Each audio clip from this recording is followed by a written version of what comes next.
It's alright, it's okay. There's something to live for. Jesus told me so. What's up, everybody? Back again with another video review, and this time I watched Cabin in the Woods.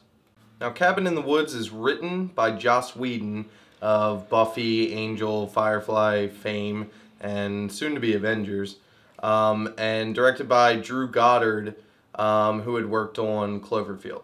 Now, this movie is impossible to review, mostly because talking about the movie will spoil it, literally at all, almost, and if you don't talk about it, it's going to sound pretty stupid. It's pretty much going to end up like the trailers, which, if you've seen it, not that impressive. Now, without getting into any spoilers, the basic premise basically revolves around these 5 college kids who all, have the standard horror movie stereotypes, archetypes, that everyone has kind of come to know and acknowledge.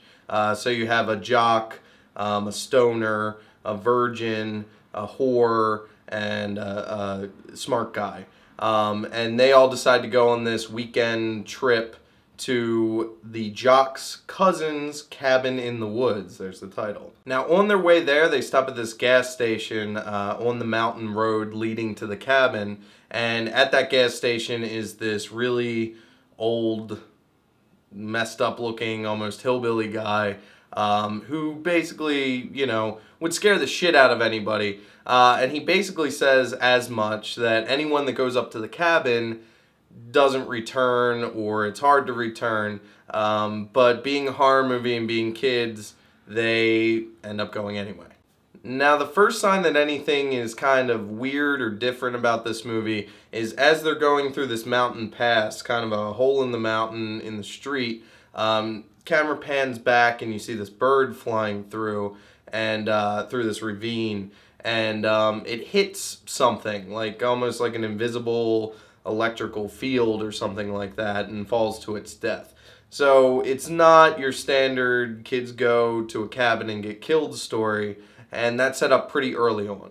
Now, once they're in the cabin, they do the standard, typical, college kids in a cabin thing. They start partying. Now, there are things weird about the cabin. There's kind of like a two-way mirror in between 2 of the rooms, so you can see in and out there. And during this time, during this setup, the movie sets up that there are also people watching them on monitors, so there are cameras kind of hidden in this cabin, and that can be a bit confusing, but again, this is all in the trailer. I'm really trying not to spoil anything about the movie. Also in the trailer, you kind of see that at some point they encounter like zombies, and they start getting killed, and again, looks like a standard horror movie, but this is kind of where I can't talk about the plot anymore, because pretty much as soon as these zombies show up, the movie shifts into what I would guess you would call a second act. And the second act really changes the whole paradigm of the movie, from your standard typical horror movie to something a little different. And not only that, but by the third act, you get a different kind of shift, and it gets even crazier. And not crazier in terms of gore or in terms of, shock value scares or anything like that. Just the premise itself keeps changing and evolving throughout the film. And it would be a discredit to spoil anything about it, so I'm not going to. That's why this movie is so difficult to talk about, because essentially you have a film that didn't have bad marketing. It wasn't like John Carter kind of marketing. But at the same time, the marketing team had a job on their hands and didn't necessarily fail, but they didn't succeed in that they have to set up the premise that this is not your typical horror movie, but the only thing they can show while making the movie fresh when you go see it is your standard horror movie typical fare. But trust me when I say this, the movie itself is phenomenal. The writing is tack sharp. Joss Whedon did a great job. Now, I'm not a huge fan of Buffy or Angel. I really did like Firefly and Serenity. Not crazy about Dollhouse. I'm looking forward to the Avengers. But he does have a knack for dialogue. It's not the Juno super crazy kind of hyper hipster dialogue, but at the same time, it's a step above your average, college kid wit. And going with that, the writing, Drew Goddard does an amazing job of taking the words from the page, because I did read the script, and translating that into effective scenes. And not only that, but staging shots that are not super close up. You can tell what's going on. Everything, if he needs a wide shot, he pulls the wide shot back. And, not necessarily him, that could be the cinematographer, but his direction gave this movie an even keel, an even pace, and took those words from Joss Whedon and the basic setup and just followed through all the way to the end to create, in my mind, which is one of the freshest horror movies in years. I should also commend the cast too. The only recognizable actor who is only recognizable because he played Thor is Chris Hemsworth. Besides that, you get bit parts by Richard Jenkins and other people, kind of those actors that you see them and you know who they are, but you don't necessarily know their names, and I'm blanking right now. However, there is a big cameo at some point in the film. Again, don't want to spoil it, which is a great, tip to the hat to some old, iconic horror films. But the college kids, and this again goes to the writing, the actors and the writers, in a very short amount of time, the movie was not brief, it was not too long, but at the same time moved at a pretty fast clip. They made you care about a lot of the characters. Again, these are archetypes of, your standard horror fare, but at the same time, they all have twists. They have differences in their personality.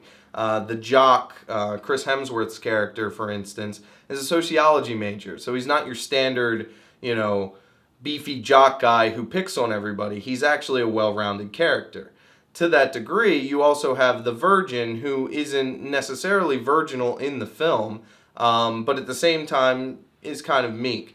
The real kind of revelation of a character is the stoner character, in that, he's your typical stoner, and he, it says all these conspiracy theories and all this kind of stuff throughout the movie, but he actually, and I can't say almost anything about this movie, he and his mentality and his lifestyle end up being a great advantage during the circumstances of the film. While the movie is a complete breath of fresh air, again, I must iterate that this review is insane to do. You can look up spoilers at this point. The movie is out. If you want the movie spoiled for you, you won't find that here. I do that for people sometimes. I also know that I am fine with spoilers because I still want to see how it translates. I still want to see how it plays out on the screen. But I feel that Cabin in the Woods is such an original idea, while at the same time being a very simplistic idea in that, damn, I should have thought of that kind of thing, that, again, great disservice if I say really anything more about the film, so I'm just going to leave it at that. I will say there are a couple things I didn't like about the film.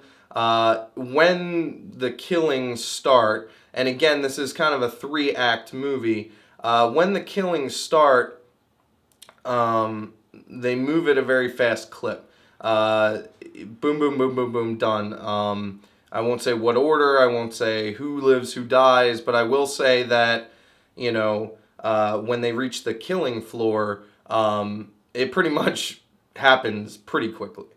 The other thing, though, and this is good and bad, is that the film was kind of disjointed. This is almost 3 movies slammed together to make this kind of perfect commentary on the horror film. Now, when Scream came out all those years ago, and some of you kids may not even remember when Scream came out, but that was the original Scream, was a great kind of indictment of the slasher genre. And what we have here with Cabin in the Woods is another indictment, commentary on the tropes and standards of the horror medium, while at the same time being very reverent to those, standards, and also taking them further than a lot of people ever have. Now, I went and saw this movie with my brother and my dad. And my dad is 60 years old this year, and this was the first time I've been to the movies with him in years. And I will say that he is your standard loud old man in the movies. In that, the entire movie he was pretty confused, even though it was fairly easy to follow. And at the end, he said that was shit.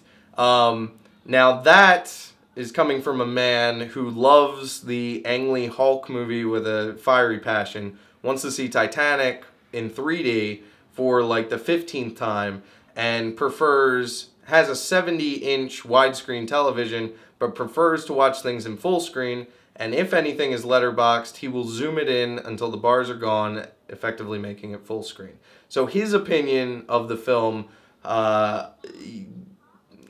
don't disregard that, but at the same time, for your average viewer, for someone who pays attention, and for someone who does love horror films, this is going to be a constant reminder of why you love horror films, and a nod and tip to the hat to many great masters of horror. So wrapping this whole thing up, I obviously loved Cabin in the Woods.